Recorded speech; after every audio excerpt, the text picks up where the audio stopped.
ನಾನು ನಾಗರಾಜ್ ಶೆಟ್ ಅಂತ ಈಗಾಗಲೇ ಉತ್ತರ ಕನ್ನಡ ಜಿಲ್ಲೆಯ ಕುಮಟಾ ತಾಲೂಕಿನಿಂದ ಮಾತಾಡ್ತಿರೋದು. ವಿಷಯ ಏನಂದರೆ, ಈಗಾಗಲೇ ನಮ್ಮದು 66 ನಂಬರ್ ಏನು ಹೈವೇ ಇಲ್ಲಿಂದ ನಮ್ಮ ಕುಮಟಾ ಆಗಿರ್ಬೋದು, ಭಟ್ಕಳ ಆಗಿರ್ಬೋದು, ಹೊನ್ನಾವರಿಂದ ಹಾದು ಹೋಗುವಂಥ ಹೈವೇ ಮಾಜಾಳಿ ತುದಿಯಿಂದ ಈಗಾಗಲೇ ಕುಂದಾಪುರದ ತುದಿಯ ತನಕ ಏನು ಅಲ್ಲಿ ಏನು ದನ ಕರುಗಳು ಒಂದು ದುರ್ಘಟನೆಯಿಂದ ಒಂದು ಆಕ್ಸಿಡೆಂಟ್ ಆಗೋದ್ರ ಮುಖಾಂತರ ಒಂದು ಸಾವನ್ನಪ್ತಾ ಇದ್ದಾರೆ. ಅದಕ್ಕೆ ಪೂರಕವಾಗಿ ನಮ್ಮದು ಏನಾಗ್ತದೆ ಕೇಳಿದ್ರೆ, ಕರ್ಕಿ ಆಗಿರ್ಬೋದು, ಅಳವೆಕುಡಿ ಆಗಿರ್ಬೋದು, ಹಳದಿಪುರ ಆಗಿರ್ಬೋದು, ಅಗ್ರಾರ ಆಗಿರ್ಬೋದು, ಅಲ್ಲಿ ಮಾರ್ಕೆಟ್ ಹತ್ತಿರ ಇದೆ.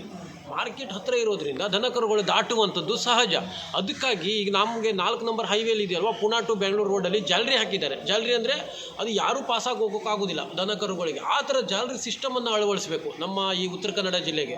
ಅದನ್ನು ಬಿಟ್ಟುಕೊಂಡು ಈಗಾಗಲೇ ದನ ಕರುಗಳು ಸಾವನ್ನಪ್ತಾ ಇದ್ದಾರೆ. ಮತ್ತೇನಂತ ಕೇಳಿದ್ರೆ, ವಿಶೇಷವಾಗಿ ಜನರು ಕೂಡ ಸಾವನ್ನಪ್ತಾರೆ. ಯಾಕಂತ ಕೇಳಿದ್ರೆ, ದನ ಕರುಗಳಿಗೆ ಅವರು ಪಾಪ ಗೊತ್ತಾಗೋದಿಲ್ಲ, ಏಕಾಏಕಿಯಾಗಿ ಬಂದುಬಿಡ್ತಾರೆ. ಮತ್ತು ಮಾರ್ಕೆಟೇ ನಮ್ಮದು ಊರಿನಲ್ಲಿ ಇರೋದ್ರಿಂದ, ಹೈವೇಲಿ ಇರೋದ್ರಿಂದ ಅದಕ್ಕಾಗಿ ಜನರಿಗೆ ಭಾಳ ಸಮಸ್ಯೆ ಆಗ್ತಾಯಿದೆ. ಮತ್ತು ದನ ಕರುಗಳು ಪಾಪ ನಿನ್ನೆ ನಾನು ನೋಡಿದೆ 2-3 ದನ ಎತ್ತುಗಳು ಅಲ್ಲಿ ಒಂದು ಅಗ್ರಹಾರದಲ್ಲಿ ಒಂದು ಸತ್ತು ಬಿದ್ದಿತ್ತು, ಈ ಕಡೆ ಒಂದು ಕುಮಟಾದಲ್ಲಿ ಒಂದು ಸತ್ತು ಬಿದ್ದಿತ್ತು. ಅಳವೆಕುಡಿ ಹತ್ರ ಭಾಳ ದನ ಕರುಗಳು ದಿನ ಚಿತ್ರದಲ್ಲಿ ಸಾಯ್ತಾ ಇದ್ದಾರೆ.